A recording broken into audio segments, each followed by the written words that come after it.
Shri P Krishnadas, BJP. ഈ വിഷയം മറ്റെവിടെയെങ്കിലുമായിരുന്നെങ്കിൽ ഏത് തരത്തിലായിരിക്കും ഉയർത്തിപ്പിടിക്കുക എന്ന് ഞാൻ ചോദിക്കുന്നില്ല, അത് വ്യക്തമാണ്. പക്ഷേ അങ്ങനെ ഒരു നിലപാട് സ്വീകരിക്കുമ്പോൾ സ്വാഭാവികമായിട്ട് ഇവർ ഈ പറയുന്ന അവകാശവാദങ്ങളൊക്കെ അംഗീകരിക്കണം. ഇത്രയും കാര്യങ്ങളാണ് ഏർപ്പെടുത്തിയിരിക്കുന്നത്. നരഭോജി കടുവ എന്നൊരു കടുവയ്ക്ക് പേര് പോലും ഇട്ടിരിക്കുന്നത് ഇതാ സംസ്ഥാനത്ത് ആദ്യമായിട്ടാണ്. കടുവ ഒരാളെ കൊന്നതുകൊണ്ടാണ്, ഭക്ഷിച്ചതുകൊണ്ടാണെന്നുള്ളത് രണ്ടാമത്തെ വിഷയം. ഏത് തരത്തിൽ ചോദ്യം ചെയ്യണം? ഇതിൽ കൂടുതൽ ഒരു സർക്കാർ എന്തൊക്കെ ചെയ്യും? ഈ സർക്കാർ എന്തെങ്കിലും ചെയ്യണമായിരുന്നെങ്കിൽ ഇന്നലെ മന്ത്രിയുടെ ദൃശ്യങ്ങൾ അദ്ദേഹം എവിടെയായിരുന്നു എന്നുള്ളതൊക്കെ എല്ലാ ചാനലുകളും സംപ്രേഷണം ചെയ്തതല്ലേ. ഇന്നലെ കളക്ടർ എവിടെയായിരുന്നു?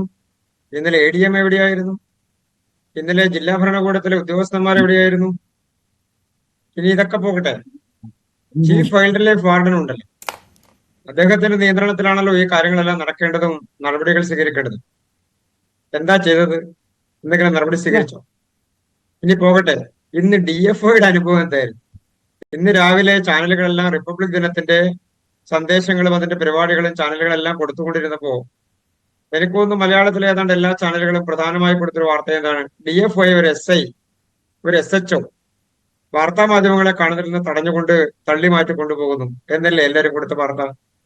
അപ്പൊ എന്താ എന്തെങ്കിലും ഈ കാര്യത്തിൽ സർക്കാരിന് നടപടി സ്വീകരിക്കാൻ ഇപ്പോ പറയുന്നത് പോലെ ബഹുമാനപ്പെട്ട മന്ത്രി ഇപ്പോഴും എന്താ പറഞ്ഞത്? ഞാനവിടെ പോയപ്പോ എനിക്ക് സങ്കടം കൊണ്ട് നിങ്ങളെയൊന്നും അഭിമുഖീകരിക്കാൻ കഴിഞ്ഞില്ല.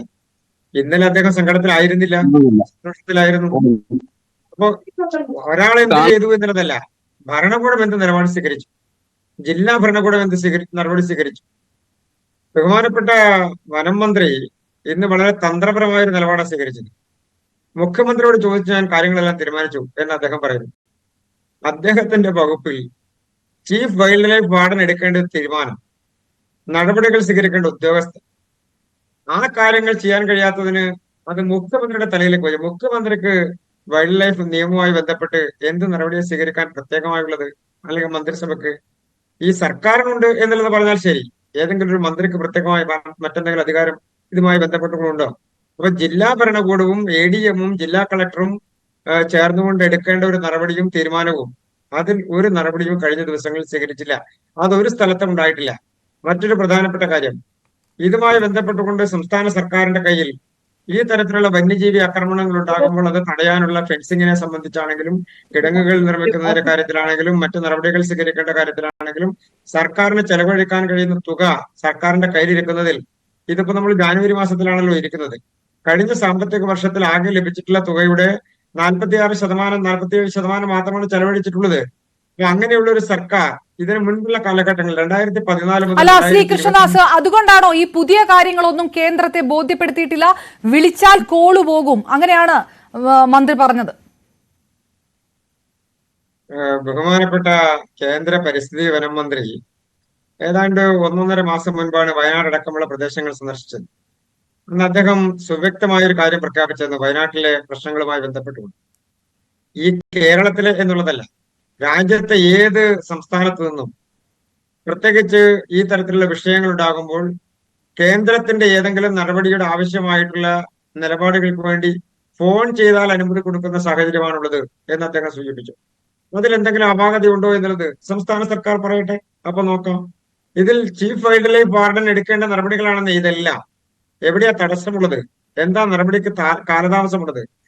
ഇനി ഞാൻ പറഞ്ഞുകൊണ്ട് വന്നത് അതിന്റെ ഫണ്ട് ഉപയോഗത്തെ കുറിച്ച് മാത്രമല്ല, നേരത്തെ പ്രഖ്യാപിച്ചിട്ടുള്ള കാര്യങ്ങളുണ്ടല്ലോ. ഈ തരത്തിൽ പ്രശ്നങ്ങൾ ഉണ്ടായപ്പോൾ എറണാകുളം ജില്ലയിലാണെങ്കിലും, ഇടുക്കി ജില്ലയിലാണെങ്കിലും, വയനാട്ടിലാണെങ്കിലും, മറ്റ് ജില്ലകളിൽ, പാലക്കാട് അടക്കമുള്ള ജില്ലകളിൽ, ഇത് ഒരു ജില്ലയെ കുറിച്ച് മാത്രമല്ലല്ലോ കേരളത്തിൽ പ്രശ്നമുള്ളത്. ഇങ്ങനെ പ്രശ്നങ്ങൾ ഉണ്ടാകുന്ന ജില്ലകളിൽ എന്താണ് ഈ സർക്കാർ കൊടുത്തിട്ടുള്ളത്? നേരത്തെയുള്ള വാഗ്ദാനങ്ങൾ, അതിന്റെ നടപടികൾ, വിളക്കുകൾ സ്ഥാപിക്കുമെന്ന് പറഞ്ഞ സ്ഥലങ്ങളിൽ വിളക്കുകൾ സ്ഥാപിച്ചിട്ടുണ്ടോ? ഇനി കിടങ്ങുകൾ തീർക്കുമെന്ന് പറഞ്ഞ സ്ഥലങ്ങളിൽ അതിനുള്ള നടപടികൾ പൂർത്തിയാക്കിയിട്ടുണ്ടോ? ഇനി ഫെൻസിങ് പൂർത്തിയാക്കുമെന്ന് പറഞ്ഞ സ്ഥലങ്ങളിൽ അതിനുള്ള ഫണ്ട് വിനിയോഗം നടത്തി അത് പൂർത്തിയാക്കിയിട്ടുണ്ടോ? ഇത് സാധാരണക്കാരായിട്ടുള്ള ആളുകളെ സംബന്ധിച്ച് അവർക്ക് ലഭിക്കേണ്ട സുരക്ഷയും സാമൂഹികപരമായിട്ടുള്ളത് മാത്രമല്ല, അവരുടെ ജീവന സ്വത്തിനും ലഭിക്കേണ്ട സുരക്ഷയ്ക്ക് ഒരുക്കേണ്ട മാനദണ്ഡങ്ങൾക്ക് വകയിരുത്തി സർക്കാരിന്റെ കയ്യിലിരിക്കേണ്ട പണമുണ്ടല്ലോ, അത് ചെലവഴിക്കണ്ടേ? നടപടി ശ്രീ സ്വീകരിക്കണ്ടേ? പി കൃഷ്ണദാസ് ഒറ്റ കാര്യം ചോദിച്ചിട്ട് ഞാൻ തിരികെ എത്താം. ഈ ഒരു ചോദ്യപേപ്പർ ചോർന്നാൽ സംസ്ഥാനത്തിന്റെ എല്ലാ ഭരണസിരാ കേന്ദ്രങ്ങളിലും കോലം കത്തിക്കാനും സമരം നടത്താനും ഒക്കെ കഴിവുള്ള യുവജന വിദ്യാർത്ഥി സംഘടനകളൊക്കെ ഉള്ള പാർട്ടിയാണല്ലോ BJP. ഇതൊരു വലിയ വിഷയമായിട്ട് ഇപ്പോഴും പറയുമ്പോഴും സർക്കാരിന്റെ ഭാഗത്താണ് വലിയ വീഴ്ചയെന്നും പറയുമ്പോഴും എന്താണ് അങ്ങനത്തെ പ്രതിഷേധ മാർഗങ്ങളിലേക്കൊന്നും BJP പോകാത്തത്?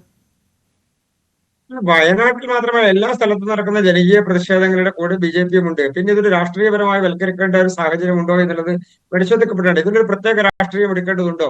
ഏതെങ്കിലും കൊടി പിടിച്ച് സമരം ചെയ്യേണ്ടതുണ്ടോ? ആ നാട്ടിലെ ജനങ്ങളുമായി ബന്ധപ്പെട്ടുകൊണ്ട് അവർ അനുഭവിക്കുന്ന പ്രശ്നങ്ങളെ സംബന്ധിച്ച് ഒരു അല്ല, സർക്കാരിന്റെ ഭാഗത്താണ് വീഴ്ചയെങ്കിൽ അത് രാഷ്ട്രീയപരമായി എടുക്കണമല്ലോ. അതല്ലെങ്കിൽ സർക്കാർ പറയുന്ന പോലെ ഒപ്പം നിൽക്കണം. രണ്ടിലേതെങ്കിലും ഓരോ ഓപ്ഷൻ എടുക്കണമല്ലോ. സെൻട്രൽ ഗവൺമെന്റ് ഒപ്പം നിൽക്കുന്നതിനെ കുറിച്ചാണ് ചോദിച്ചതെങ്കിൽ ഒപ്പമല്ല, മുന്നിലുണ്ട് എല്ലാ കാര്യത്തിനും. അത് അല്ല, കേരളത്തിന്റെ എല്ലാ സംസ്ഥാന സർക്കാരിന്റെ ഒപ്പം എന്നാണ് ഞാൻ ഉദ്ദേശിച്ചത്. സംസ്ഥാന സർക്കാരിന്റെ ഒപ്പം എന്നാണ് ഉദ്ദേശിച്ചത്. അതാണ് മന്ത്രി പറഞ്ഞത്. സർക്കാരിന്റെ ഒപ്പം നിൽക്കൂ ജനങ്ങൾ എന്നാണ്. ഇത് രാഷ്ട്രീയമായി എടുക്കുന്നില്ലെങ്കിൽ രാഷ്ട്രീയമല്ലാത്തൊരു പിന്തുണ കൊടുക്കാം, അതല്ലെങ്കിൽ ഇതിൽ പ്രതിഷേധം നടത്താം. ഇത് രണ്ടും ചെയ്യുന്നില്ല. സർക്കാരിന്റെ വീഴ്ചയാണ് ഞങ്ങൾ ചൂണ്ടിക്കാണിച്ചത്. അതായത് ഉദ്യോഗസ്ഥന്മാർ നടപടി സ്വീകരിക്കേണ്ട ഉദ്യോഗസ്ഥന്മാർ, ആ ഉദ്യോഗസ്ഥന്മാർ നടപടി സ്വീകരിച്ചോ എന്നുള്ളതാണ് ഇതിനകത്ത് പ്രധാനപ്പെട്ട പ്രശ്നം.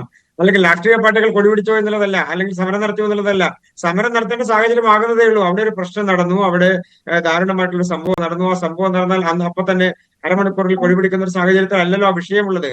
ആ വിഷയം ദാരുണമായിട്ടുള്ള ഒരു സംഭവമാണ്. ആ സംഭവത്തിൽ വിഷമതകൾ അനുഭവിക്കുന്ന, കെടുതികൾ അനുഭവിക്കുന്ന ആളുകൾ അവരുമായി ചേർന്ന് നിന്നുകൊണ്ട് അവരുടെ പ്രശ്നങ്ങൾ പരിഹരിക്കുന്നതിനുള്ള നടപടികൾ സ്വീകരിക്കണം.